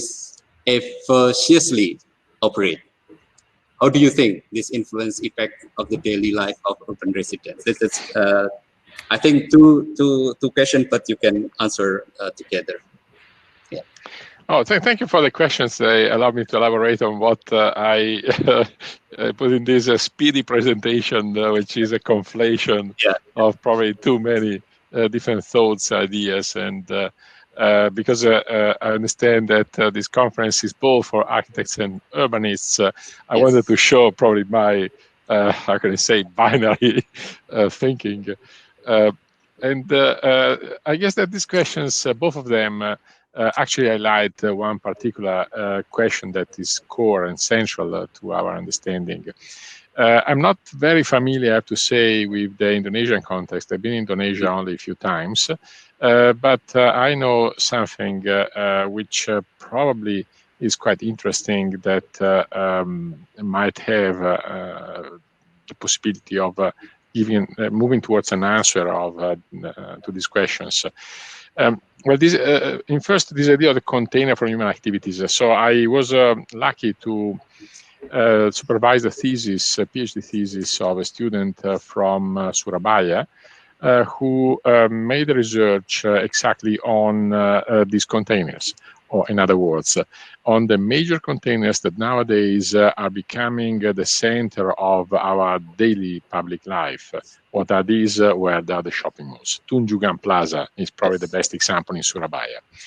So what is the problem with these places? The problem with these places is that, of course, they are designed in a way which is not only adverse to socialization. In some malls, there are even code of conducts that limit the congregation of people to something like 3. So the maximum, so 3 is already a maximum number admitted. But not only detrimental to this one, but terribly detrimental to the growth of global culture, or local culture. It's not now what I'm talking about the problem of local or local against global, but it's a problem of understanding how to respond and how to interpret what the Visari Tunas was talking about before, the way in which we are able really to appreciate, understand the local condition, the specificities, the demand and the needs, and not necessarily a blanket solution that in one way or another are filtering and creating even more inequalities than the one that there were before then. So the case of Tunjungan Plaza, for instance, is quite interesting because what you see emerging there, and this was actually the topic of this thesis that was actually completed a few months ago, was the investigation on what is happening and how the local community, actually there are multiple communities in the area, because there are different I guess they're called Kelurahan, if I don't get wrong, how these communities are able in one way or another to understand and interpret the externalities of these major projects to redevelop spaces that counteract and contrast what is happening inside the mall. So what is particularly interesting here, and that's what, again, moves towards this idea of the translocalism that I was talking about, is the fact that places like this one, so that particular street that is next adjacent to the big wall, 5-meter tall wall of Tunjungan Plaza to the north of the mall, is actually a street which is incredibly capable of converting what was a particular detrimental development for the local community, blocking its access to the city, essentially dispossessing them from several infrastructure. One was a school, for instance, that was displaced and relocated, but also other infrastructure and other facilities like public space. How actually this was completely converted in something else. It's not that I want to romanticize what is happening there. I just want to say that we have examples, and these are the ones that in my research, the one I presented in both cases. So the first one, which is analytical, and the second one, which is actually propositional, so propositive, so architectural design projects, is able to capture and elaborate. So in other words, I mentioned Jacques Rancière. So what we need to do is not keep working against something, but we have to really capture the elements that we see in our society, treasure them, working on them, and possibly try to understand how to deal with it. And I'm totally with the Visari Tunas. We don't know enough. We do not know enough. What I'm doing now with my research on Instagram is something that initially started simply because I was interested in understanding how people understand their spaces. If you want to try to update a research that was done by Kevin Lynch on Boston or more than 50 years ago, and understanding what is the perception and what Lefebvre would call the way in which space becomes a space of the everyday practices. So to do that, eventually I ended up discovering something which is absolutely interesting. And as the Visari was presenting, I didn't have the chance because of the time constraints, but I actually recently published an article on the particular impact on COVID in New Zealand. Sorry, I'm Italian, and I understand completely what it means being in a situation like you are in. At the moment, Italy has a peak. Yesterday, 9,000 people got infected in one day, which is something never heard before. I'm lucky to live in New Zealand, where our government probably even too much proactive, because they put us in the sort of lockdown when you had 5 cases per day. You can imagine in the whole country, but it's free. Is now virtually COVID free. So, and students are here at school, and I had to lock my door, otherwise they would come in when I'm talking, and you can go for a coffee, you can go wherever you like. So your life is a life like as usual, with the difference that we cannot go anywhere. We have to stay into the country. So the research that I've done, and then I cut short because otherwise I eat all the time for this discussion. The research that I've done during COVID was incredibly interesting because it revealed one incredible thing, that the new forms of, let's say, molding of the city, which is completely changing the patterns, probably due to the online commerce, due to all the things that are accompanying a restructuring of the city, are actually creating a completely new way in which people relate to other people. So looking at Instagram, which is geolocated and based on visual elements, visual components, what you can do is to start understanding really what is happening behind this sort of completely disconnected, completely how can I say, fragmented space of the mall in which people cannot even meet other people. And what you see is that there is an incredible growth in communities, which are possibly not only digital, because they are place-based, they're embedded in their particular places. And those are the things that probably are really interesting for us to rethink at how to design and to reconceive the space, which is the space of appearance, as Anna Arendt would say back in time. That is the public space, the space in which we appear first and foremost to ourselves more than to the others. Thank you for your answer. And Dr. Devi, there are two also questions for you, and you actually can click the stage in the right side. But I also will read for you from Dr. Alyas Vidita. That's Dr. Devi. Thank you for the insightful presentation. I was wondering if there is any initiative in places to scale up the data informed approach to the national level, specific to the current COVID-19 pandemic. It seemed like those who could afford building the tools are mostly superstar cities. However, an observation of the pandemic data suggests that the severity of the pandemic as measured from the person capita measures seem to profound as well in rural province like Papua or West Papua. And the second question from Tri Mulyani Sunar Harum, that's also doctor in Gajah Mada University. Thank you, Dr. Devi Sari, for the thought-provoking presentation. I'd like to ask, Industry 4.0 creates new, unprecedented and unpredictable emerging technologies which influence transformation of urban system. The transformation process incorporates dynamic change, allowing flexible intervention and management around planning system. Yeah. Working with these complexities and reflecting on your presentation on data-informed urban planning, what are the most significant factors to enable the utilization of the inherent capacity of the city to enhance the effectiveness of decision-making process? Thank you. Okay, thank you. Yeah. I thought I don't have any questions, so now I have very difficult questions. Yeah, that's very fair. Okay, that's fine. The first one, yes, there are initiatives that try to scale up this data-informed approach. But I would like to say also, I think in the context of Indonesia, because Indonesia is very different from province to province, cities to cities. So while the top-down nudge from the central government that is coming from the Minister of Spatial Planning is very important, to really kind of encourage local government to really, step up their planning approaches and planning capacity. To some extent, because of this diversity of context in Indonesia, I really believe with the concept of the decentralization of the approach itself. And every city is very different priorities.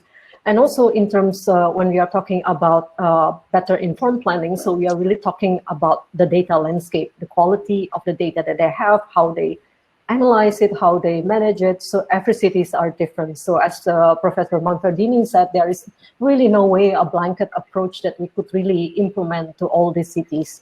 And so far, our experience by going to these 4 cities in Indonesia, we have already seen that they have different level of capacity. I'm not saying that which city is better because they all have their strengths and weaknesses.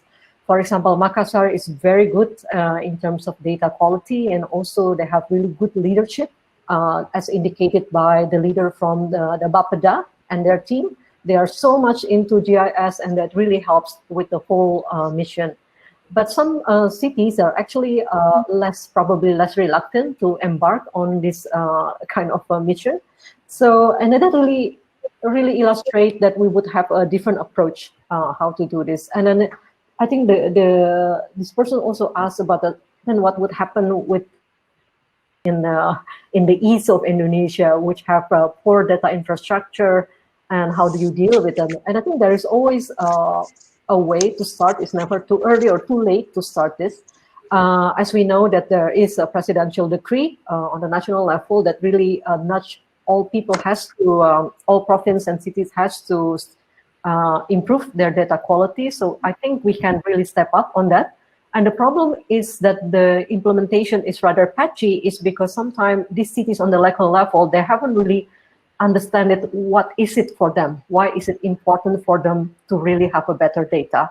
So this is something that we can come as planning partners to really try to instill or raise the awareness of the importance of these kind of things. And sometimes when you're dealing with data, it could look very daunting because you look at this geolocated data, the GIS.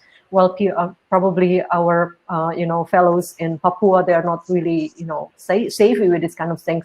But our principle is we always start with the best available data, so then we can really build it gradually.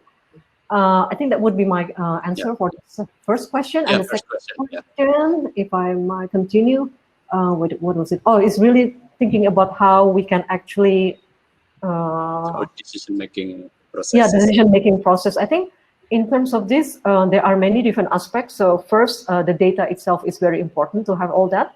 But what I understand is the question of governance is also key to this, because you need to have a good leadership who understand it, who really want to partner with all the local knowledge partner or academia and so on, to really step up the quality of the planning process. So the governance is one, leadership is this, and then also the whole staff and also the whole planning community. So I would always say that it really takes a village to make a change. And in Indonesia, that's actually, I mean, in any kind of context, that's really always the key word for that. So there is no always one way to say that, you know, you are the key stakeholder, this is the key stakeholder, and everybody has to follow, but we have to be really on the same page. Yeah. Okay. One again for Dr. Devi, but I would like to enlarge this question to your three speakers. Yeah, thank you for Dr. Devi for such a wonderful presentation. This is from Zulfikar Dinar Wahidayat Putra. Regarding the post-COVID-19 planning paradigm, it seems planning or design paradigm, it seems that our design and planning approach to the current pandemic situation tends to be more utilizing technocratic-based modeling or top-down, for example, as you have presented. Yeah, Dr. Devi said. Yeah. But how about local, small-scale, innovative, concrete projects which are conducted by the local people in handling the COVID-19 for the future planning or design? Yeah, for Professor Yuan, should we also adopt these people's project in our planning guidelines? If so, how? Yeah, that's I think this question is appropriate or also can be answered by your three, Dr. Devi first, and Professor Yuan, and finally Professor Manfredo. Please. I absolutely agree with Pak Zulfikar. So at the moment, it really seems that what we are doing is a more technocratic approach. But I have to clarify that our platform is not modeling. So it's simply data visualization and trying to make sense of what the data that we collected so far tell us. But of course, that like any data platform, there is always a certain gap, actually, what is really happening on the satellite level, you know, all the way to the community level. So what we have to do is we have to check it from time to time, and whether they really tally with one another. And I think, of course, once we want to devise some policies and guidelines, I mean, of course, it's really cannot based on all this data alone, because there are, as I said before, the planning stakeholder is really ranging. There are people who work in the ministry, the governance, the province, the city level, but you also have all these people like the community leaders, all the RT and RW in Indonesia, and they really play a very big role in giving a better understanding also to the central government what is really needed on the ground. So in this case, we know that in Indonesia we have this process of Musrenbang, who just became digitally quite recently. That is probably one good avenue to connect these two aspirations. And I think we can really tap more on that particular infrastructure. Yeah, thank you very much, Dr. Devi. For Professor Huang, you can also answer this question related to the how to design after pandemic. Yeah.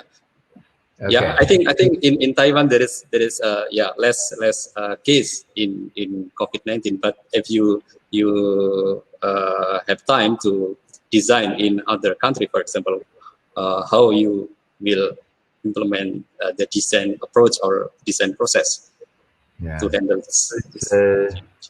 You know, with this few years, we kind of expedition and traveling around Europe and everywhere, Japan, and then we beginning to know more and more people. Actually, the people basically fundamentally similar, and you know Taiwan until now is so safe, possibly because we have experience go through the SARS that time.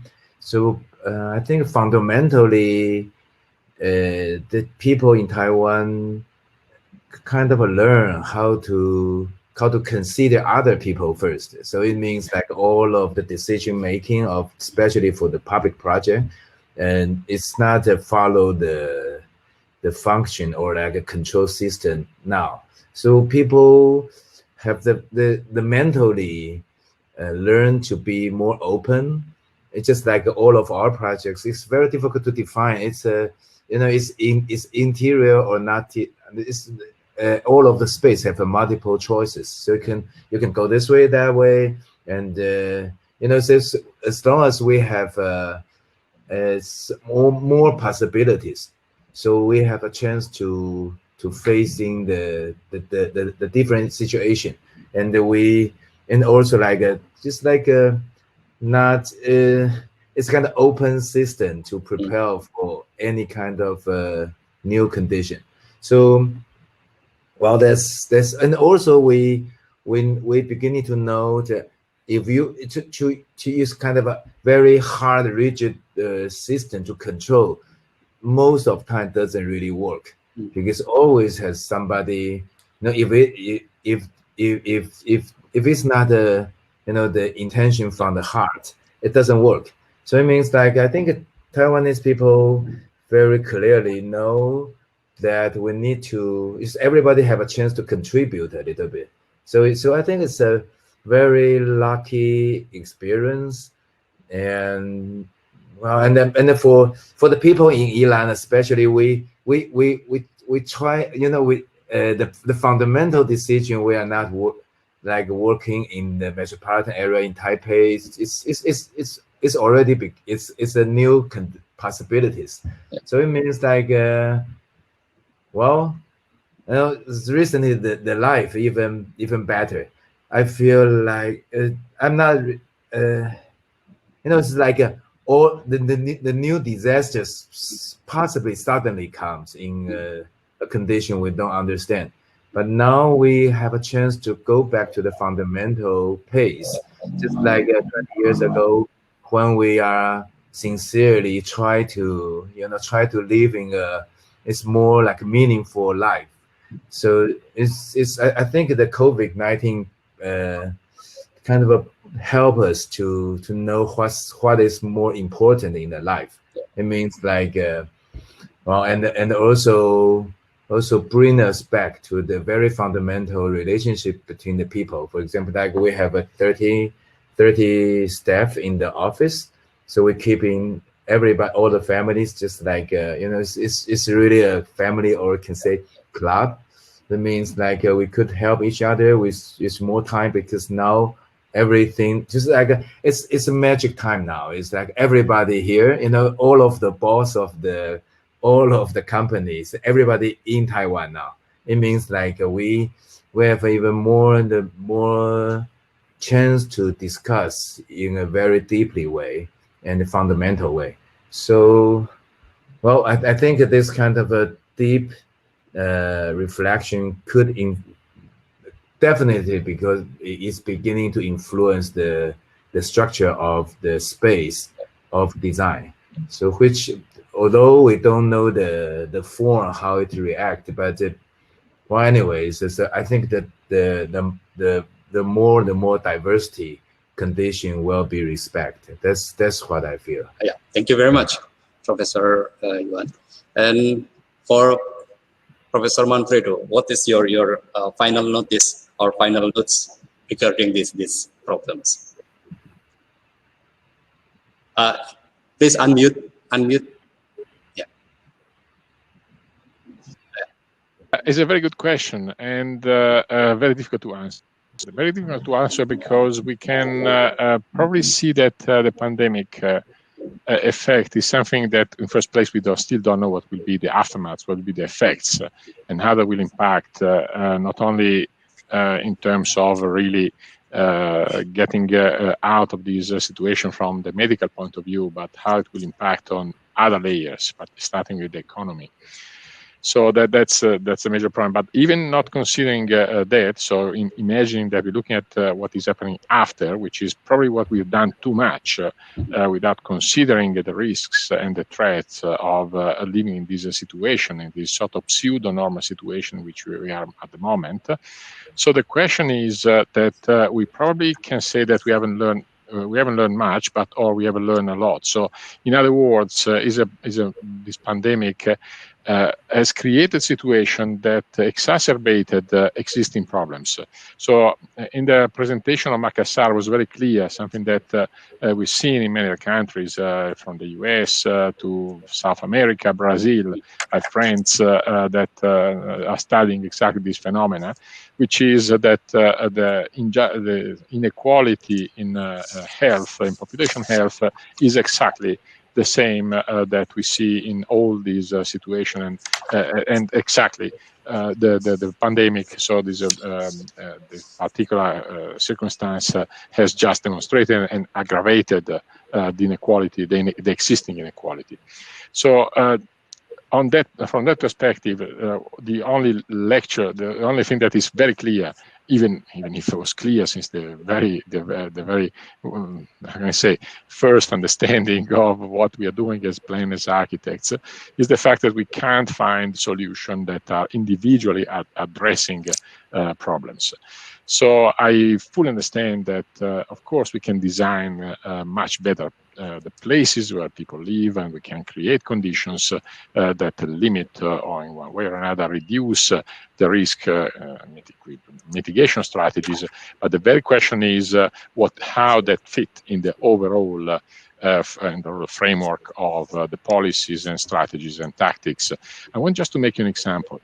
In New Zealand, our government initially was very criticized because they invested a lot of money just giving a universal salary to income to all the people that lost their job or they had to stay home.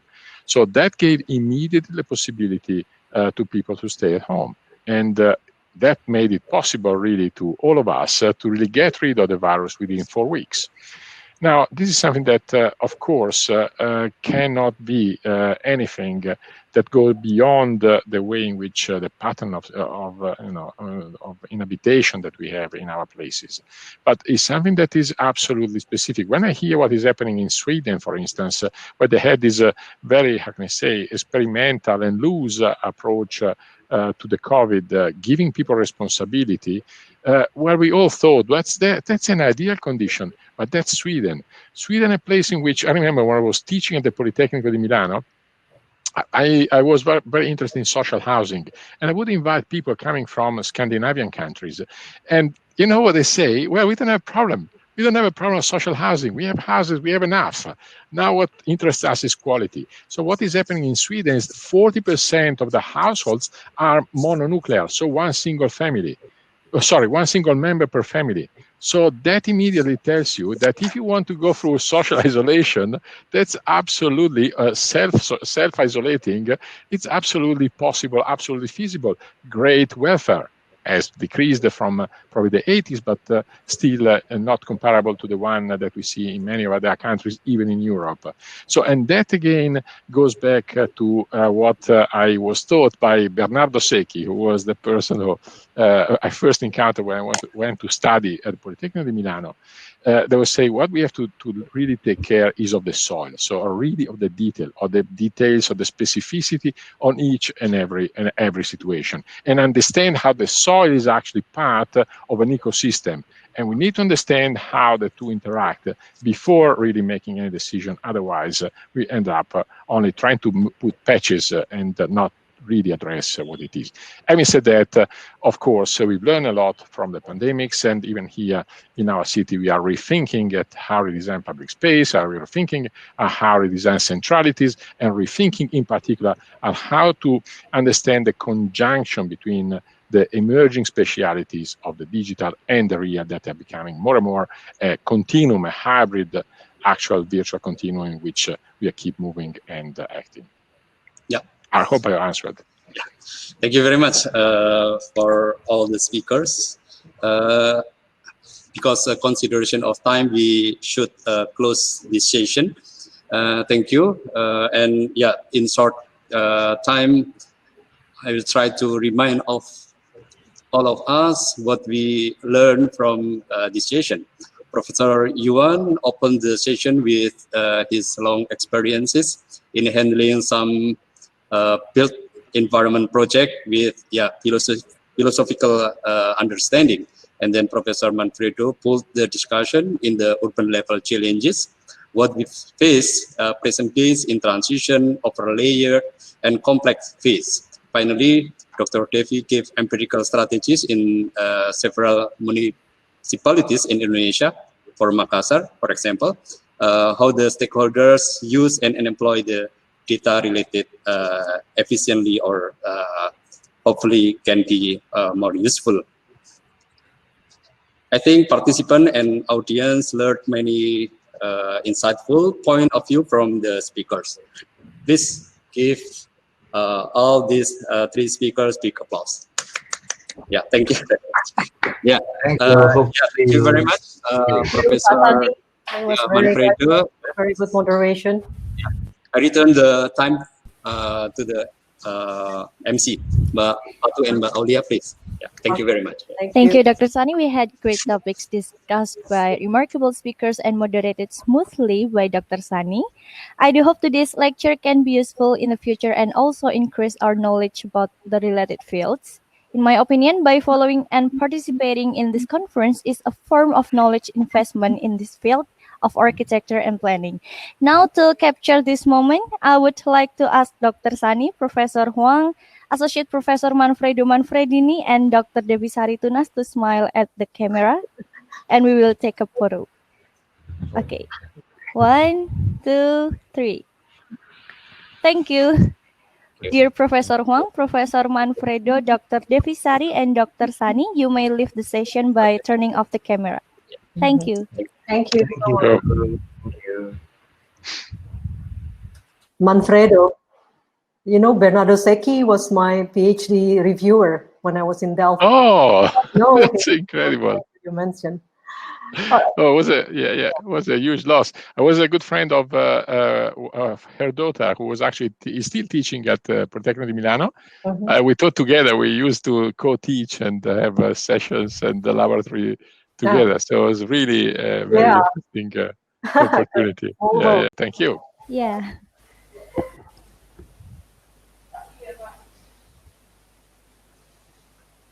Ladies and gentlemen, after the sessions we have attended, it is time for us to enter the break session. You may use the break time to network with other participants before we start the parallel sessions. At 13:30 p.m., to do so, you may enter the networking room on the left of your screen. Moreover, you could also visit the expo room to have a chat with our sponsors and partners representative. Once again, we would like to thank our gold sponsor, Badan Penerbit dan Publikasi Universitas Gadjah Mada. Also the silver sponsors, Pusat Studi Perencanaan Pembangunan Regional Universitas Gadjah Mada, Center for Universal Design and Vocabularies Universitas Gadjah Mada, Japan Foundation, and also our bronze sponsor, Kinesia. The 5th International Conference of Indonesian Architecture and Planning 2020 is also partnered with Jurnal Technoscience, Jurnal Kawistara, Journal of Built Environment Studies, Journal of Infrastructure and Facility Asset Management, Jurnal Manajemen Aset, Infrastruktur, dan Fasilitas. Ladies and gentlemen, we will end the first half schedule of today's event here, and you will enter the parallel sessions at 13:30 p.m. Please go straight to the specific room minimum 15 minutes before your session starts.